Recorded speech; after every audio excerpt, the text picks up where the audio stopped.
İçim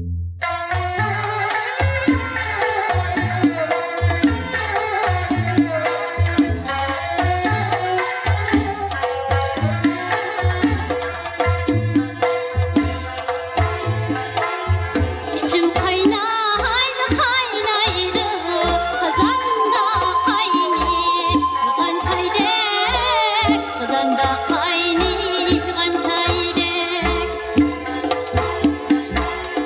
Ömrüm şundaq ötemi, ötülmay toziyirgan güldek, ötülmay toziyirgan güldek.